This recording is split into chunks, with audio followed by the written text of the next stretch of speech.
Começando mais um episódio aqui do nosso podcast, da nova versão, um braço da nossa revista, onde a gente aproveita dessa mesa para contar história, trazer histórias que inspiram, trazer conhecimento, conteúdo de verdade.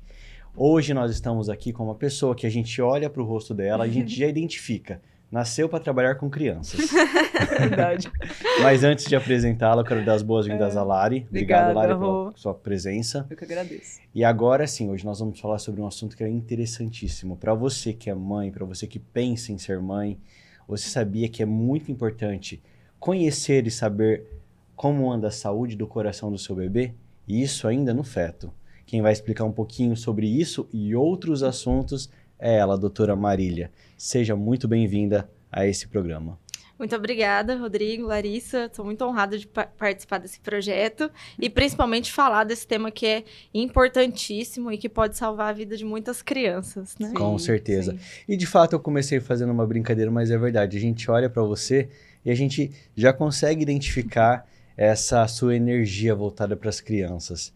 E uma das coisas muito interessantes é que quando eu te conheci pelo Instagram, vendo o seu perfil, eu falei assim, nossa, realmente aqui a gente entra e parece que estamos entrando num universo infantil ali, de realmente uma médica que nasceu para cuidar de crianças. E de acolhimento, né? Nossa. E sabe que nem sempre foi assim, né? Na verdade, eu descobri que eu gostava de crianças mesmo mais pro final da faculdade. E alguns colegas acabam entrando já sabendo que vão fazer pediatria. Eu só fui decidir ali um mês antes. Foi bem na portinha, mas nunca me arrependi, não. Então, vamos começar contando um pouquinho dessa história, né? O que te levou a cursar a medicina? E depois, bem no finalzinho, o que fez você decidir por essa especialidade? Bom, eu me apaixonei por medicina quando eu tinha 13 anos. A minha escola fazia visitas às universidades e naquela época a gente foi na universidade que eu cursei medicina, inclusive. Olha. Lá na Universidade Estadual de Londrina, no Paraná. E a gente visitou o centro de anatomia, então eu conheci o corpo humano. E o professor de anatomia estava e ele me mostrou os órgãos e falou como funcionava e como um estava conectado no outro. E eu voltei para casa com um brilho no olho. Cheguei e falei, mãe, o que eu preciso fazer para ser médica? Ela falou, minha filha, estudar. E aí, desde então, eu nunca mudei. A medicina eu decidi cedo. Tá. E fiz 2 anos de cursinho, entrei nessa universidade. Na verdade, eu aprontei uma antes de entrar, porque fiz 2 anos de cursinho completos, mas na metade do segundo ano, eu passei numa faculdade federal e não fui e não contei pra ninguém. fui contar pra minha mãe só quando eu tava lá no final da faculdade que eu tava fazendo mesmo. Porque eu não queria ir pra longe, eu queria ir naquela faculdade onde eu me apaixonei. Gente, olha só. E legal. Fiz minha faculdade lá. No internato, eu passei pela pediatria. Não tinha tanta noção de que eu tinha gostado, mas quando eu saí, eu senti muita falta das crianças. E aí, no 6º ano, eu passei por outra especialidade que me deixou muito em dúvida. Bati na porta lá da UTI pediátrica e falei, gente, deixa eu ficar aqui para eu me decidir. E lá eu decidi e nunca mais mudei de ideia. E aí, fiz pediatria também na mesma faculdade onde eu me formei. Ali você já tinha na sua vida pessoal uma afinidade com crianças, então? Para você realmente, mesmo que você veio a desenvolver e saber que era de fato a pediatria que você queria seguir, antes na sua vida você sempre gostou de crianças? Sempre, sempre. Eu acredito que tenha sido por influência da minha mãe. Minha mãe é psicopedagoga. E ela trabalhava na escola que eu estudava. E por isso sempre eu então tinha que ó na rédea curta, né? O exemplo não é fácil, né? Não foi.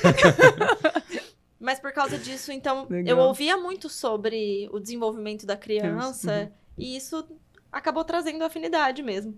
E eu sempre gostei muito do mundo lúdico das crianças e como o mundo que eles criam é uma metáfora para a vida adulta, mas com um pensamento tão mais simples, né? Parece que é um pensamento até mais elegante pela simplicidade que é. E isso sempre me atraiu muito para as crianças. E no fim das contas, estou aí, ó, com os meus pequenos. Que legal, maravilhoso. Vamos entrar um pouco no teu universo, então, doutora? Vamos. O que é a cardiologia fetal, né? E por que ela tem ganhado tanta importância nos cuidados durante a gestação? Bom, então, para a gente chegar na cardiologia fetal, a gente precisa passar pela cardiologia pediátrica. Então, hoje, para eu avaliar o coração de um bebê dentro da barriga da mãe, eu preciso ter estudado o coração fora. Então, fiz essa especialização, né, a residência em cardiologia pediátrica por 2 anos, depois mais 2 anos de ecocardiograma, então, vendo o coração na criança, e só aí a gente passa para cardiologia fetal, que é na barriga da mãe. Por que isso é tão importante? Qual é a diferença que isso faz? Hoje a gente tem a capacidade de fazer diagnóstico de cardiopatia dentro da barriga da mãe, durante a gestação já. E isso pode mudar completamente o curso da gestação e o cuidado com esse bebê. Então, entendo a oportunidade de fazer, é essencial que a gente faça. Tá. Isso pode mudar a sobrevida da criança. Sim. A gente sabe que 1 em cada 100 crianças nascem com cardiopatia congênita. Então, é muito prevalente, muito comum, muito mais comum do que se imagina. E, além disso, é a principal causa de morte até 1 ano de vida.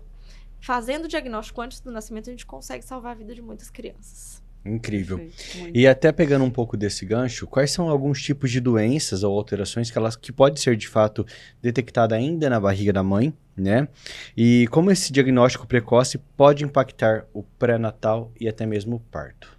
Bom, então, das cardiopatias congênitas que a gente consegue diagnosticar dentro da barriga são as malformações.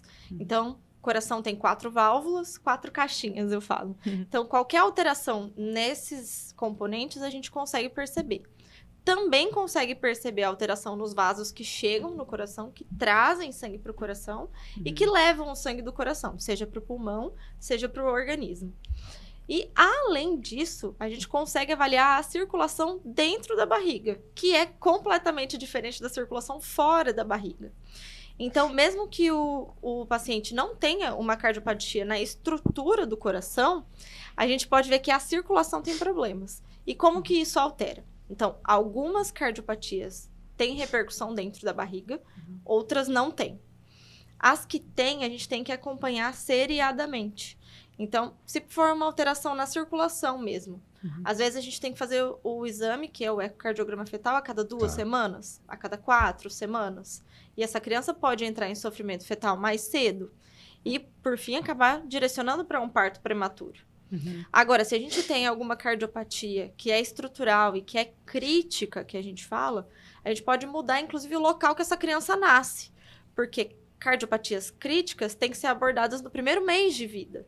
Então, eles devem nascer em centros com cirurgia cardíaca. E muitas crianças que não nascem nos centros com cirurgia cardíaca acabam falecendo, justamente pelo diagnóstico tardio. Às vezes demora muito para saber que tem problema no coração e quando sabe, já está grave demais. Até mesmo antes de começar o podcast, depois eu quero que até você compartilhe com a gente algumas histórias, né? Para as pessoas que depois vão assistir, elas poderem se identificar, ter um conhecimento real de algo que tenha acontecido. Nesse caso, por exemplo, quando a gente pensa hoje nessa conscientização da mãe em ter esse tipo de informação que até ontem não era muito divulgado, pessoas que têm na família já um certo tipo de doença voltada para o coração, tem que ter muito mais atenção a essa gestante, no caso? Sem sombra de dúvida. Então, se existe uma história na família de doença do coração ou na própria gestante, é assim, imperativo que essa criança, essa gestante faça o exame na criança, né? Ainda dentro da barriga. A gente tem algumas arritmias, por exemplo, que a gente consegue detectar dentro do útero e que a gente já pode, inclusive, tratar dentro do útero, as arritmias. Ou algumas miocardiopatias, que a gente fala, que são comumente genéticas mesmo, e que tem história de morte súbita na família. Tá. E é importantíssimo que a mãe faça, sim, esse exame. E dependendo até do problema que a gestante tiver, também vai ter que ter um cuidado com relação ao tipo de parto que ela pode ter. Por exemplo, hoje que se fala muito de parto natural, né? Tá completamente ligado também. Completamente. Porém, as pessoas têm muito medo da cardiopatia. Então, uma parte de você trazer o conhecimento aqui para todo mundo, né? É tirar um pouco desse medo. Acaba-se que a gente realiza muito mais cesáreas do que necessário, na grande maioria das vezes. Por ser um paciente com cardiopatia, não necessariamente tem que ser um parto cesáreo. Então, quando a gente consegue estabelecer, inclusive, um bom relacionamento com o ginecologista e o obstetra, a gente consegue conduzir essa mãe que tem um bebê cardiopata para um parto natural, por exemplo, desde que nasça num lugar com estrutura para receber essa criança. Perfeito. Perfeito. Maravilha. Que novamente, né, traz a importância do exame. Exatamente. Porque só é possível com diagnóstico precoce. Exato. Doutora, quando que é o momento ideal, né, para realizar o ecocardiograma fetal e quem deve fazer esse exame? E se ele é indicado apenas para gestantes de risco? Bom, primeiro, o ecocardiograma fetal, o que ele é, né? Tá. Ele é um exame que eu digo que funciona como o morfológico do coração. Tá. Então, ele deve ser realizado em todas as gestações, não só em gestações de risco. Antigamente, ele era realizado só nas gestações de risco, mas virou lei em 2023 que todas as gestantes têm que fazer esse exame, justamente por terem muitos bebês cardiopatas no mundo não diagnosticados. O momento ideal, agora, essa janela está cada vez alargando mais. Antes, a gente dizia que era entre 24 e 28 semanas. Mas hoje a gente já sabe que a gente pode fazer desde 22 até 32 semanas.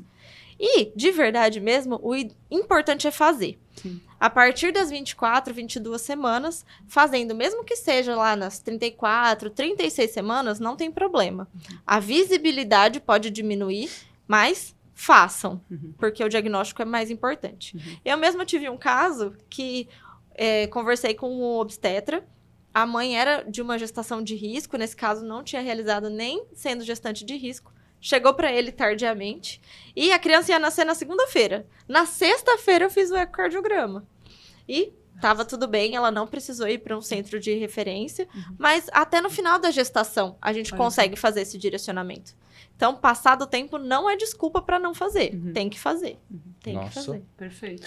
Agora eu quero saber uma coisa. Caso, né, uma cardiopatia, ela seja detectada ainda na gestação, quais são alguns caminhos que você aborda dali para frente?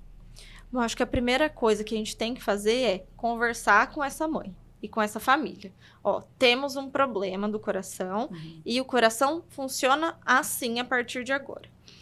Isso muda a nossa conduta na forma de acompanhamento. Então, como eu disse, algumas cardiopatias a gente precisa acompanhar mais vezes. Outras a gente fez o diagnóstico e só faz depois do nascimento. O que pode mudar também? O local de nascimento. Então, se a gente tem alguma cardiopatia que não traz risco para a criança, pode nascer em lugar que não tenha UTI neonatal, por exemplo. Algumas cardiopatias moderadas têm que ter pelo menos uma UTI neonatal e, a depender da cardiopatia, tem que nascer num lugar com serviço de cardiologia pediátrica. E aí, contendo especialistas nesse serviço e cirurgiões. Então, varia muito, né? Só que precisa passar pelo cardiologista pediátrico, que é quem faz o exame e o diagnóstico e consegue conduzir isso a partir da cardiopatia. Aí, por exemplo, assim, existem hoje tem alguma interferência ou isso não existe da questão de hábitos dos pais, da mãe, em relação existe uma preparação gestacional que tem que ser feito antes, ou isso não tem influência nenhuma em relação ao bebê ter uma cardiopatia ou não? Opa, com certeza tem, né? Não, a gente sabe hoje de vários fatores que podem alterar a saúde e a genética dos bebês. Então, antes de falar de hábito, vamos falar um pouquinho de uma coisa que tem acontecido no nosso mundo, que são as gravidezes tardias, né? Então, mulheres acima de 35 anos já têm uma gestação com maior risco de ter um bebê cardiopata. FIV, então fertilização in vitro também pode acontecer. Crianças com síndromes também têm mais chance. E aí, quanto à parte de hábitos? Pais saudáveis... Deixa eu até fazer uma pergunta antes, doutora, em relação a isso, antes de você entrar na parte de hábitos. Claro. Antes, a gente falava que uma mulher que tivesse filho aos 35, ou uma mulher que casava aos 35 anos, já estava muito, né? Era um tempo muito mais velha, né? Em outras expressões. Hoje em dia, o brasileiro ele tem vivido mais, né? O ser humano de uma forma geral. Então hoje, se a gente for parar para pensar, 35 anos é uma pessoa nova. Isso não mudou, não veio acompanhando esse organismo da mulher para que realmente não seja tido dessa forma? Uma mulher aos 35 anos já está um pouco tardio? Olha, a biologia não mudou. Eu tenho uma colega ginecologista que ela costuma dizer que a biologia não viu a queima dos sutiãs. Então, a mulher começou a entrar mais no mercado de trabalho, investir mais na própria educação. Então, ela começou a demorar mais, tanto para casar quanto para ter filhos, né? Sim. E 35 anos eu concordo plenamente com vocês que falar em uma mulher velha com 35 anos é um absurdo. 33, né? Mas 44, desculpa. Mas a gente considera idade materna avançada, acima dos 35 anos. Sim. E isso não mudou. Acima dos 35 é maior risco de ter cardiopatia congênita. A dona Deise tá aqui que não me deixa mentir. A Lari tem 44, mas ela tá pensando em ter filho. Não tô. Não tô. Então tá tudo bem, tá tudo bem. A cara da sua tia foi a melhor. Não tem contraindicação. Não, né? Só mais cuidado. Isso é verdade, é verdade. E entrando então nessa parte dos hábitos. Bom, então, hábitos, né, gente? Uma das coisas que a gente tem falado muito é obesidade, né? E junto com a obesidade, infelizmente, vem a bendita da diabetes, né? A diabetes é muito bem estabelecida como fator de risco para cardiopatia congênita. Inclusive, uma das mais graves, que é a transposição de grandes artérias, que é quando os vasos que saem do coração nascem trocados. Então, o lado direito, que era para mandar sangue para o pulmão, manda para o corpo. E o lado esquerdo, que era para mandar sangue para o corpo, manda para o pulmão. E essa criança, ela é uma criança que evolui grave já logo que nasce. Fica roxinha, tudo, né? E se a gente não fizer a cirurgia com até 14 dias de vida, isso afeta muito a sobrevida da criança. Mas então, diabetes. Diabetes tem influência tanto da obesidade, quanto da alimentação e atividade física. Então, são coisas modificáveis. Eu acho que isso é uma coisa que a gente tem que bater muito, muito a tecla, né? Pode ser difícil de lidar. Não é impossível de lidar. Então, é difícil lidar com a obesidade? É difícil mudar hábitos? Meu Deus, muito. Mas é possível. E se a gente conseguir mexer nesses hábitos, já muda.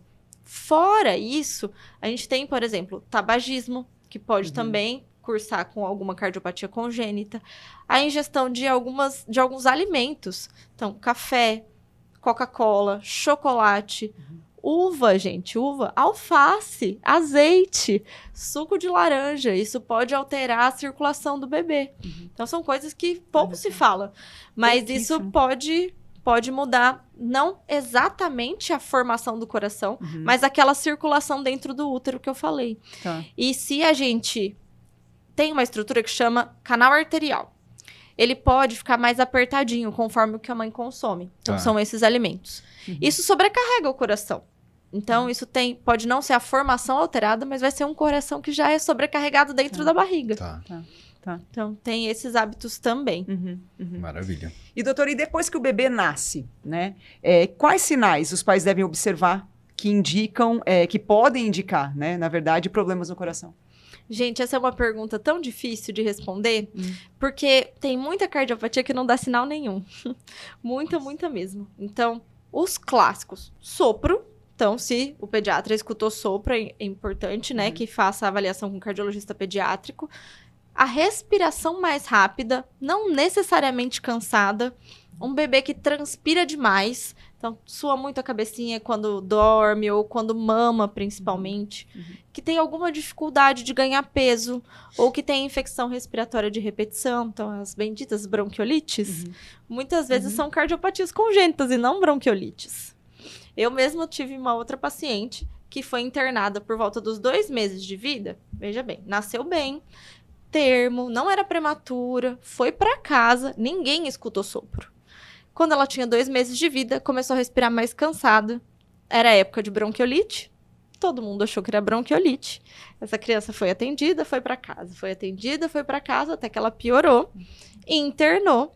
E quando me pediram para fazer a avaliação, era uma cardiopatia cirúrgica, inclusive. Então, pode passar batido. Então, a gente tem esse cansaço, as infecções respiratórias de repetição. Passando para crianças um pouco mais velhas, dor no peito é sim motivo para investigar. Desmaio, gente, desmaio, eu sempre falo, é bandeira vermelha. Assim, desmaiou, tem que ir atrás de cardiologista. Principalmente se tem relação com exercício. Quando a criança fala que sente o coração batendo, ou quando os pais olham na camiseta da criança e vê o coraçãozinho pulando, isso não é normal. Então, criança que fica pálida ou que fica roxa, tem várias coisas, mas o que mais assusta e o que eu mais bato na tecla é: existem muitas cardiopatias que não dão sintoma nenhum. E por isso que é importante passar no cardiologista mesmo que não tenha sintoma. É muito mais do que buscar o sintoma. É buscar antes de trazer uma coisa mais grave. Como morte súbita, por exemplo. Doutor, agora eu vou levantar um questionamento aqui em relação ao que você falou, por exemplo, principalmente a bronquiolite, né? Que às vezes ela pode ser muito confundida. Não deveria existir um preparo maior dessa equipe ao receber esse bebê e realmente fazer uma investigação mais profunda naquele momento? Com certeza, mas a gente precisa que a informação chegue até lá. A gente só reconhece o que a gente conhece, né? Então, quem não conhece cardiopatia não vai reconhecer uma cardiopatia. Tem que ter um preparo, sim.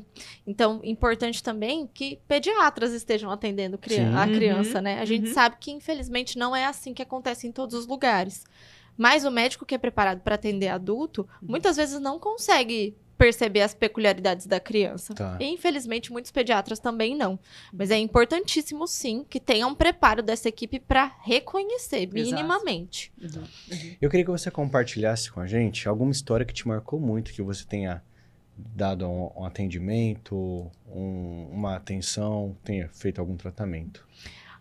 Tem várias. Eu tenho uma bastante recente, que a gente comentou um pouco mais cedo.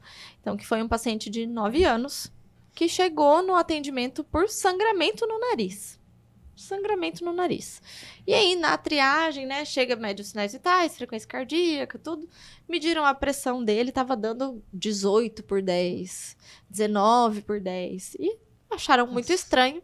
Acabou que encaminhou ele para internação. E eu peguei esse menino já na internação. Me chamaram para ver a pressão alta. Só a pressão alta. Fiz os exames, fiz o eletro, fiz o eco. E a gente fez o diagnóstico de uma cardiopatia genética e grave, que é uma miocardiopatia hipertrófica. A miocardiopatia hipertrófica, ela é subdiagnosticada no mundo. Não é nem só no Brasil, é no mundo mesmo. E uma das manifestações é a morte súbita. Então, pode ser que essa criança nunca soubesse que ela morresse fazendo algum exercício físico e não soubesse disso. Fizemos o diagnóstico, então, com os exames e conversando com a família, a gente pegou o histórico. Então, a mãe fez o diagnóstico há 2 meses. A mãe da criança, gente. Então, estamos aí perto de 30, quase 40 anos. Ela não sabia, porque nunca investigou. E na família, morte súbita antes dos 40 anos, ninguém nunca investigou. Me chamou muita atenção, assim, como passa. E é uma cardiopatia muito grave, muito grave. Eu tive um outro paciente também com a mesma doença que foi fazer uma extração dentária e o dentista pediu um eletro. E no eletro veio uma alteração pequena. Ele falou, isso aí não tá legal, eu não vou extrair o dente dele. Passa no cardiologista antes. 2 anos a criança. 0 sintomas, nunca teve nada. Miocardiopatia hipertrófica de novo. Então, mais uma miocardiopatia com risco de morte súbita. Esse outro caso do menino, da criança de 9 anos, ele também em nenhum outro momento da vida teve alguma coisinha que a família tenha... Nossa, teve uma situação jogando uma bola ou fazendo isso que ele ficava mais cansado. Nada. Nunca reclamou de cansaço, nunca reclamou de dor no peito, nunca ficou pálido, nunca teve palpitação. Nunca desmaiou, nada. 0 sintomas, nenhum sintoma. E vamos colocar assim, para a gente fazer o diagnóstico, a medida que o músculo tem que ter é 15, tá? E aí, para criança, às vezes nem chega nesse 15, a gente faz uma tabela pela idade. O dele já tá maior que o de adulto, tá 19, por exemplo. Se a gente tivesse visto antes, a gente pode, nessa miocardiopatia específica, atrasar o desenvolvimento da doença. Entendi. Então, novamente, diagnóstico precoce muda a sobrevida, muda a qualidade de vida. É importantíssimo. Perfeito. E esse menino de 2 anos, então, nenhum sintoma, nada. Nunca teve nada, nunca desmaiou, nunca teve palidez. Foi um eletro porque a dentista pediu e viu que tinha uma alteração. E que também não, pelo que eu saiba, assim, não é muito do habitual dentista pedir eletro, essas coisas. exato. Né? Não, É. não, foi. Eu falo que são os anjos da guarda. Foi o anjo da guarda que fez o nariz Completamente. do outro paciente sangrar e foi o anjo da Sim. guarda Eu que acredito fez muito nisso. o paciente. A dentista pediu o eletro do outro paciente. E hoje ele E perceber essa alteração e falar, olha, eu acho que vocês devem procurar um profissional. Isso normalmente não acontece. Não. Você sabe que até a liberação para atividade física disse que só precisa de um eletro, né? Gente, não. Atividade. Primeiro, o que é atividade física para criança, né? Porque a gente sabe que criança tem muita energia. E que criança pula, brinca, corre, vira cambalhota, né? Enfim. Então, eles fazem um esforço físico importante. Não dá pra gente falar que brincadeira de criança não é atividade física. É sim, e é extenuante. Vai a gente fazer o que eles fazem, né? Nem 5 minutos a gente aguenta. E a gente tem que avaliar essa criança quando ela começa a fazer essas atividades também. E uma avaliação completa. Porque algumas doenças não alteram o eletro. E doenças com morte súbita também. Eu sempre bato nessa tecla porque é a mais catastrófica, né? E que pode acontecer. E passa. Às vezes a criança tá ali com risco de morte súbita e ninguém sabe.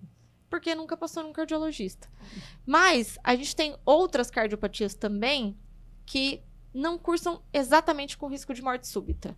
Mas que se a gente não fizer nada, a gente piora muito a vida dessa criança mais pra frente. Um exemplo que eu sempre dou, que eu falo que é, assim, aquela cardiopatia que é do mal. Comunicação interatrial. Todo mundo acha que é brincadeirinha, é só um buraquinho, vai fechar. Não sopra, não tem sopro na ausculta, não tem sintoma no começo da vida.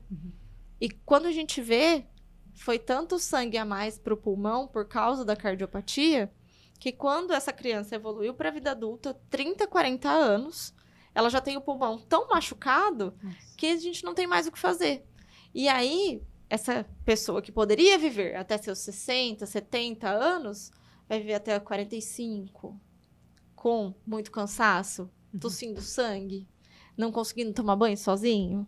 E era uma coisa que poderia ter sido resolvida.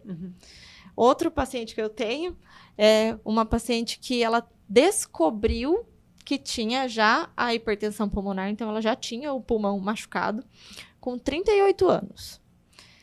Ela tinha um sopro quando era criança e foi naquela, né?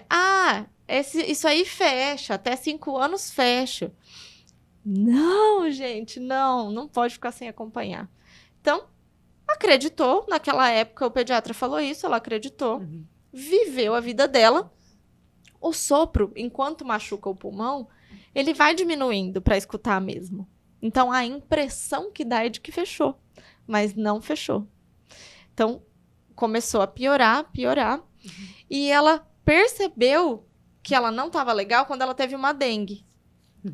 A gente fala que foi uma piora em escada, assim. Então, ela estava mantendo as atividades, teve a dengue, piorou muito. Hoje em dia, ela está aposentada.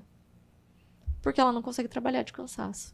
E se tivesse feito o diagnóstico e a cirurgia, ela teria uma vida praticamente normal. Por isso que a gente bate tanto na tecla. Tem que... Não deixem passar. Não é porque a maioria fecha que o seu vai fechar. Contar muito com a sorte também, né?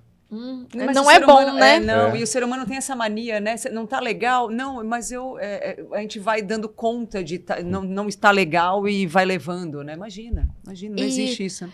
E o mais perigoso é que antes dessa piora, existe mesmo uma melhora dos sintomas. Tá. Então, existe a criança que era cansada por causa do problema no coração e que melhorou. E os pais acham que é ótimo. Mas, na verdade, isso é só um indício da piora. Porque quando isso começa a acontecer, é quando a cardiopatia começa a ser irreversível, que a gente fala. Quando chega nesse ponto, a gente não pode indicar cirurgia. Então, não tem mais o que fazer. E isso é muito triste, né? Muito. Poderia ter sido resolvido antes. Com certeza. Com certeza.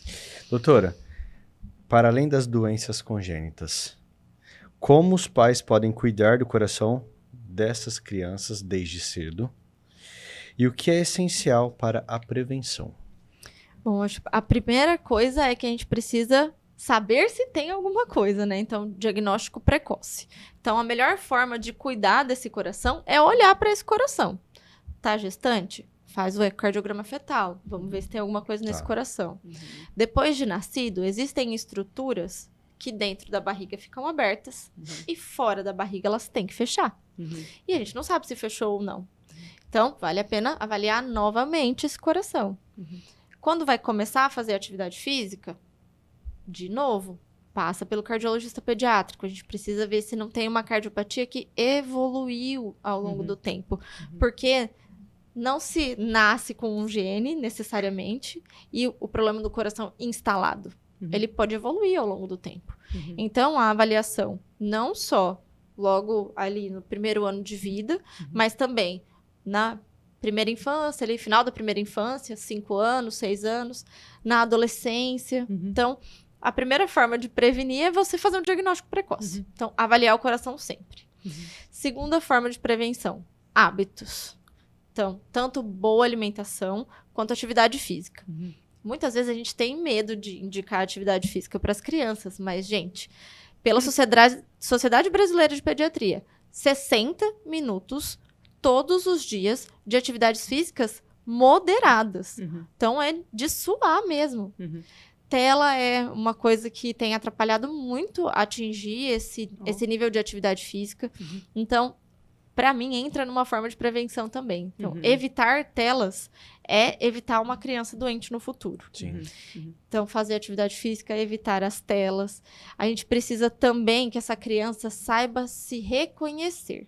Então, ensinar a criança a perceber sintomas, a descrever o que passa com ela, é uma forma de você prevenir também. Porque ela te dizendo, você consegue diagnosticar. E consegue levar mais cedo se for necessário. Então, a alimentação, evitar produtos industrializados. No meu consultório eu falo o seguinte, tá dentro do saquinho? Não, evita. Pode descascar e cozinhar? Pode comer. Então, assim, veio da natureza, manda brasa, né? A gente sabe que existe o ideal e existe o real. Sim. Nem sempre é possível seguir assim, mas quanto menos pacotinhos na alimentação, melhor. Sim. E, gente, a gente tem falado sobre isso cada vez mais, né? Mas existe uma relação muito direta entre saúde mental e a saúde cardiovascular. E tem algumas formas que a gente pode melhorar a saúde mental para garantir saúde cardiovascular. Meditação com as crianças diminui o risco cardiovascular da vida adulta, se a gente começar a meditar com as crianças. Abraçar. Vocês sabiam? Abraço melhora a saúde cardiovascular das crianças e dos adultos, consequentemente. Então, afeto. Passar momentos com a criança, né, de troca, de carinho, melhora saúde. Não é só, eu vou dar atenção para o meu filho. Não, eu estou melhorando a saúde do meu filho. Atividade física ao ar livre é importante também. Não só atividade física, mas melhora saúde cardiovascular. E ter boas amizades. Então, um dos fatores que mais aumenta a sobrevida de qualquer pessoa são bons relacionamentos. Então, se a gente ensinar essa criança a ter bons relacionamentos, nutrir amizades, fazer as atividades ao ar livre, meditar, abraçar, a gente está melhorando a saúde cardiovascular dessa criança. E mesmo para uma criança que ela não tem nenhum problema no coração, um acompanhamento regular com um cardiologista pediátrico é importante? É importante. De quanto em quanto tempo? É, isso que eu ia perguntar, o ideal, assim. Varia muito. Eu gosto de colocar muito as idades chave. Então, até o primeiro ano de vida, passar por uma avaliação é importante. Lá por volta dos seus 4, 5 anos, que é quando a criança começa a fazer as atividades físicas extenuantes. E na puberdade. Por quê? Justamente por ser períodos críticos. Então, até o primeiro ano de vida, a gente consegue ver cardiopatias que não são detectáveis no eco fetal. Que é essas alterações de circulação. Tá. Com 4, 5 anos, a gente consegue detectar essas que eu falei pra vocês. Então, miocardiopatia hipertrófica, por exemplo, que não vai dar sintoma nenhum. Isso. E que aí a criança já tá correndo, já tá brincando, né? Ou alguma arritmia. Na puberdade, a gente tem um aumento expressivo de arritmias por causa dos hormônios mesmo. Tá. Então, existem muitos adolescentes que começam a ter arritmia nessa fase da vida. E que, às vezes, precisam de medicação. Tá. E, a partir da adolescência, caso a caso, tá? Mas, pacientes obesos, todo ano. E a gente sabe que a obesidade é muito comum. Muito. Pacientes que usam medicação neurológica. Então, a gente sabe que tem muitos pacientes com transtorno do espectro autista, TDAH. Todo ano esses pacientes têm que passar. Tá usando medicação, tem que passar no cardiologista. Atividade física competitiva, todos os anos. Então, joga bola, escolinha de futebol, tem que passar todo ano. E não é só eletro. Muita gente tem isso na cabeça. É eletro, é eco, é esteira. Eu tenho que ver como que o coração dessa criança funciona no exercício físico. Não só ali paradinho, uma foto daquele momento. Então, esses pacientes normalmente têm que acompanhar com mais regularidade. Paciente diabético, paciente que tem alguma alteração hormonal, tireoide, adrenal, esses pacientes todos têm que passar anualmente. No sobrepeso, eu já acho ideal a gente passar todo ano. Tá. Perfeito. Qual que é a tua maior inspiração hoje? Ó, eu sou católica e a minha maior inspiração de vida mesmo é Maria, a mãe de Jesus. Porque ela foi uma pessoa muito resignada à vontade de Deus. Inclusive, eu tenho uma tatuagem aqui, que é uma fala de Maria, né? Ai, Que é a oração do Ângelus, que é: eis aqui a serva do Senhor, faça-se em mim segundo a sua vontade. Então, para mim, ela é o exemplo maior do que eu quero ser nesse mundo. Então, se Deus quer de mim que eu cuide das crianças, eu vou cuidar. Se Deus quer de mim que eu passe essa mensagem para todo mundo, é o que eu quero fazer. E me sentir nesse caminho é o que mais me inspira a continuar. E uma coisa que aí minha mãe, né, sempre me ensinou é que a gente tem que colocar amor em tudo que a gente faz. E que não deixa de ser uma forma de colocar também essa minha parte de espiritualidade, né? Então, cada passo do meu caminho fazer com muito amor. Se você não fosse uma cardiopediatra, o que você seria hoje? Nossa, se eu não fizesse medicina no geral, eu faria psicologia, porque o ser humano me impressiona. Eu sou muito encantada com o ser humano. Seja o funcionamento do organismo, seja o funcionamento da mente. Então, Legal. se eu não fosse médica, eu seria psicóloga, com certeza. E se você Ai, que recebesse legal. hoje um poder de Deus, e esse poder se ele falasse para você, você utiliza esse poder para mudar algo na humanidade, o que você mudaria? Tem duas coisas no mundo que me incomodam muito: injustiça e ingratidão. Então, acho que se eu pudesse mudar alguma coisa, eu mudaria essas duas coisas no mundo, assim. Tanto a injustiça quanto a ingratidão. Porque eu acho que são coisas que machucam outras pessoas, a injustiça, e aí em diversos níveis, né?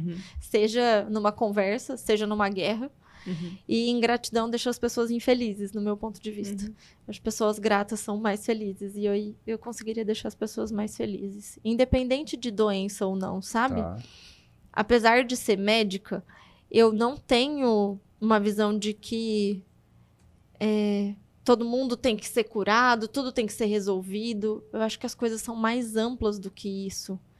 E que muito do que a doença traz é um aprendizado do entorno. Então, às vezes, vem uma cardiopatia, mas para uma família que fica mais unida, para a gente entender a importância de determinados momentos na vida. Uma cardiopatia que pode até ser resolvida. Fez uma cirurgia, ficou tudo bem. Mas eu acredito que as coisas têm propósito para acontecer. Por mais ruins que elas pareçam, do nosso ponto de vista. Mas eu acho que a gente é limitado para entender tudo. Sim. Então, eu não... Apesar de ser médico, a cura, eu acho que não é só a cura da doença. A gente cura perde de muitas muito. outras situações que a gente não consegue nem saber. Exato. Né? É isso. Doutor, agora você está com a atenção de todos os pais. Todos os pais estão te assistindo. Qual que é a mensagem que você deixa para eles? A mensagem que eu deixo para vocês, gente, é o seguinte: cuidem do coração das crianças, investiguem, não esperem acontecer alguma coisa. Então, façam um acompanhamento com o cardiologista, passe com o cardiologista e, mais do que isso, cuidem do todo, não só da criança, mas de vocês também. Porque se vocês cuidarem de vocês, vocês cuidam do ambiente dessa criança e essa criança vai ser mais saudável e mais feliz. Maravilha. Que linda. Doutora, queremos agradecer muito. Mas a tem sua... que contar uma coisa antes. O quê? Essas coisas Verdade, lindas. você trouxe, nós não estávamos falando sobre elas, por que a gente favor. baba tanto, não é? Verdade. Não, a Conta gente não pra nós. pode esquecer. Isso tinha que ficar do seu lado. Tem. Tão lindo, Conta pra tão nós lindo. um pouquinho. Bom, então, esse é o creme Encontro. É um creme que foi desenvolvido pensando nos meus pacientes e nos pais dos meus pacientes. A inspiração primeira dele veio da relação de mães e filhos, né, das mães dos filhos cardiopatas, que eu percebia que era uma relação que não era saudável, porque pela gravidade da doença, ou a mãe não formava vínculo, ou se apegava demais, ou infantilizava a criança. E eu queria pensar em alguma forma de melhorar esse vínculo, porque é o que eu disse, eu não tô aqui só para cuidar, né, da doença, é o entorno, é tudo, né? E levando em consideração minha experiência com toque, textura, e nas experiências que a gente tem de perdas na vida, eu entendi que as memórias eram o que ficavam. Então, eu quis trazer tanto o toque, quanto as memórias, quanto o olfato, né, e a aromaterapia, pra gente criar boas memórias. Sim. E aí, assim, cuidar dos corações também, né, seja emocionalmente, ou seja, né, fisiologicamente. E aí nasceu o creme Encontro.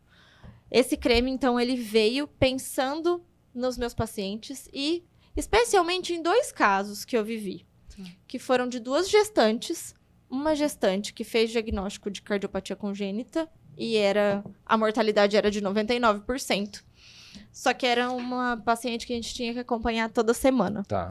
E aí a gente transformou o eco em um momento de encontro com a neném. Então, já que a chance dela sobreviver fora da barriga era pequena, naquele momento era a hora da gente estar com ela. Era a hora de brincar, de ver ela chutando, de ver ela empurrando, ver o coração batendo, ver ela chupando o dedinho. Então, era o nosso momento de encontro com a neném. Ela nasceu, faleceu, não resistiu à primeira cirurgia. E essa mesma mãe foi, acho que semana passada no meu consultório, trazendo o 2º filho, porque ela teve coragem de engravidar de novo, mesmo com tudo que ela viveu.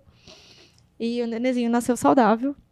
E foi a coisa mais linda do mundo. Ai, que lindo, gente. E a outra gestante, ela é mãe de gêmeos. Um dos bebezinhos tinha uma cardiopatia gravíssima e o outro tinha um coração normal. Então, a gente teve a chance de acompanhar essas 2 gestações, né? Dessas 2 crianças tão diferentes e uma com a possibilidade de falecer logo depois que nascesse. E também era esse momento de encontro, sabe? Então, o momento do eco era um momento feliz. E aí, nascendo essas crianças, por que não lembrar do toque do pezinho, o cheiro do cabelo, a textura da pele?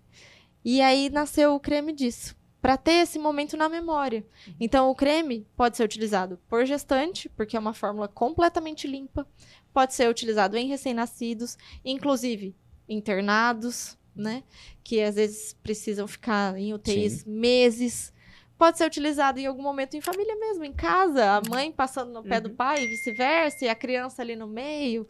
É um creme que tem óleos essenciais, então ele age com aromaterapia para sono, para presença.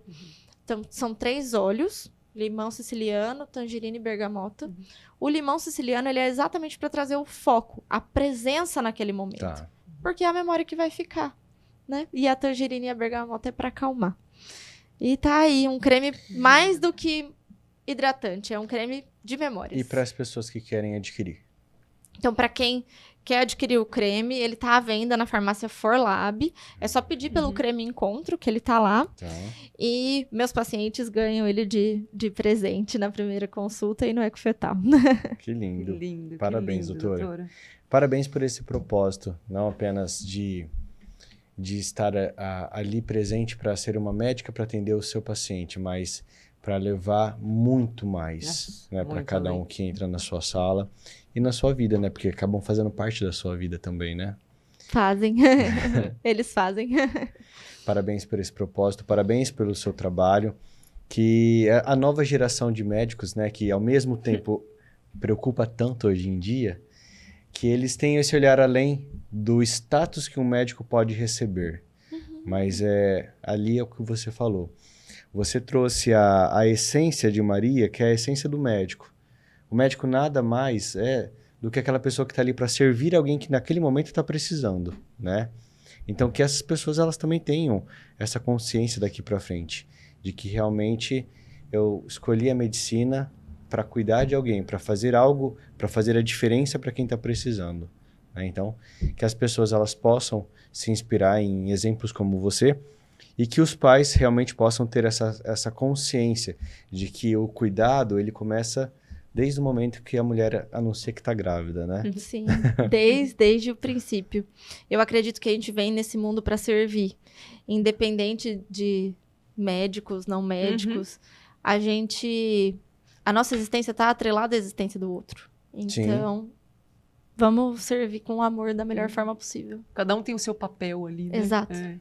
É isso. Cada um na sua forma de servir. Isso. Maravilha. Lindo. Doutora, obrigado pela sua presença e por compartilhar com a gente histórias e conteúdo tão incrível, que eu falo, a gente tem a possibilidade hoje de levar informação de diversas formas, né? Então, um projeto que nasceu com uma revista impressa, que a gente acredita muito que realmente o que a gente trabalha para colocar ali como conteúdo e para levar esse conteúdo para as pessoas, sendo um conteúdo verdadeiro, um conteúdo realmente que possa levar inspiração, possa levar um conhecimento, possa levar mais felicidade para quem está lendo. Trazendo isso também hoje de uma forma mais dinâmica como o podcast, onde a gente pode levar também esse conteúdo até mais de uma forma mais abrangente, né? Então, esse é o nosso propósito e ter pessoas como você fazendo parte desse caminho realmente é maravilhoso. Eu sou muito honrada. Muito obrigada, gente, por me deixar fazer parte desse projeto de vocês e por, de alguma forma, levar essa mensagem. Eu acho que a gente vem aqui para tentar ajudar as pessoas, sim. né? Uhum. E a informação é o que mais ajuda nesse caso. A gente cumpre o nosso propósito Uhum. contando o seu. Exatamente. Nossa, E eu que legal. cumpro o meu através de vocês. Que delícia, né? Muito obrigado. Obrigada, viu? doutora. Eu que agradeço. Lari, obrigado Maravilhoso. pela companhia Obrigada. também. Obrigada, Rô. E nós vamos ficando por aqui. Logo estamos voltando com mais histórias que merecem ser contadas. Até a próxima.